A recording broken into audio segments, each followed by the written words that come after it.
Chers amis, quelques mots avant Pessah.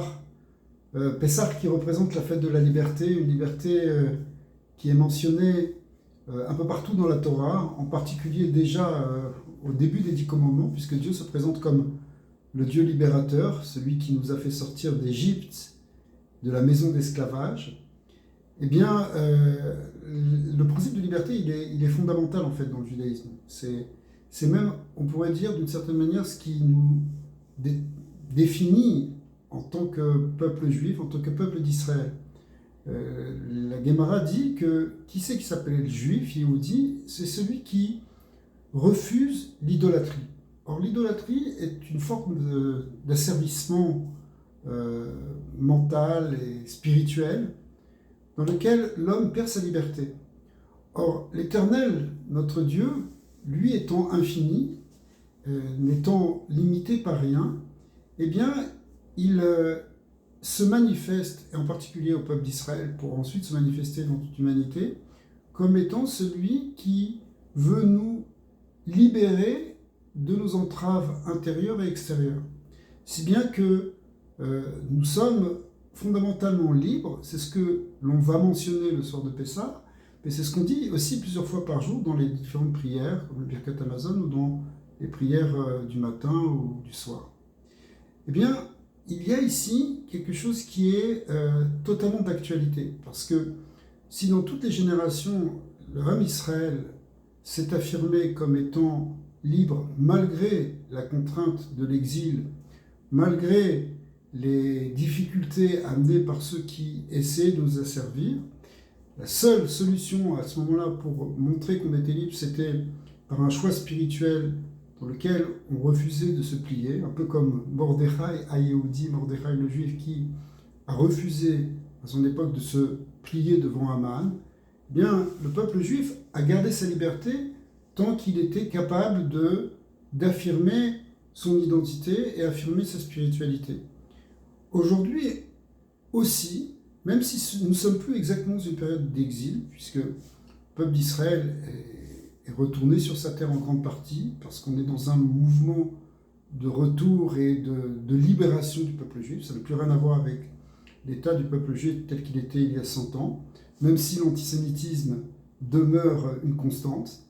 Eh bien, la capacité maintenant pour nous de nous affirmer, c'est au contraire de montrer que d'avoir l'estime de nous-mêmes et de montrer une certaine fierté dans notre mission en tant que peuple juif pour l'humanité.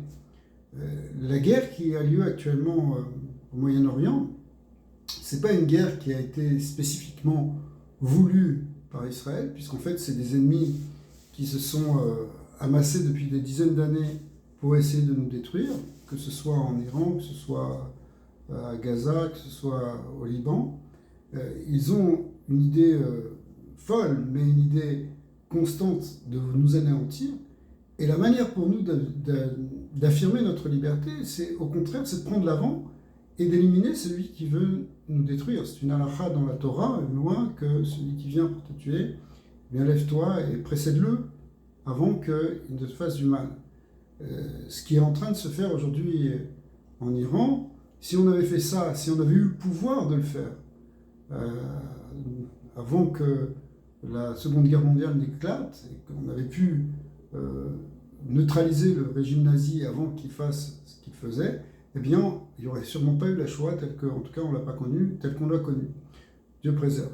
Aujourd'hui aussi, notre liberté, la liberté de Pessah, celle d'être capable de passer outre les limites dans lesquelles on veut nous enfermer, eh bien, elle passe par cette guerre qui est actuelle. C'est-à-dire, c'est en fin de compte, une forme de libération du peuple juif qui est capable d'affirmer son identité. On a non seulement le droit d'exister, mais en même temps, plus que ça, on en a même une forme de devoir d'amener au monde une autre vision que celle dans laquelle ils veulent nous écraser. Alors, Bezat Hashem, on va se renforcer dans ce Pessah, même si c'est pas facile, même si c'est difficile en particulier pour les Juifs qui sont en Eretz Israël, mais même aussi en Côte-Eretz, on sent une certaine tension. Mais en Eretz Israël, la tension est beaucoup plus palpable, puisque les Juifs sont sous les bombes. Mais malgré tout, le fait que nous voulions réellement avancer et affirmer notre indépendance, pas simplement politique, mais notre indépendance existentielle, eh bien, c'est comme ça que on va non seulement sortir de l'Égypte actuelle, c'est-à-dire des limites actuelles, mais qu'on va amener la Géoula Shlema, une vraie délivrance pour le peuple d'Israël et pour le monde entier de Hashem. Je vous souhaite à tous un Chag Sameach, Pessah Kasher de Sameach. Il faut que ce soit pas seulement Kasher, mais aussi que ce soit dans la simcha, dans la joie.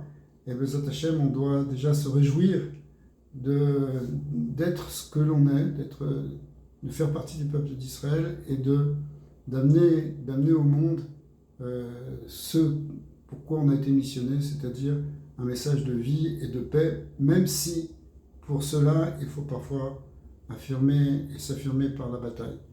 Hachem, on va gagner ce combat, on va voir aussi des miracles, puisque Nissan c'est le mois des Nissim, et que la Guémara dit que c'est un temps propice à la Géoula, de même qu'on a été délivré dans le mois de Nissan à l'époque de la sortie d'Égypte, eh bien on sera à nouveau délivré pendant le mois de Nissan.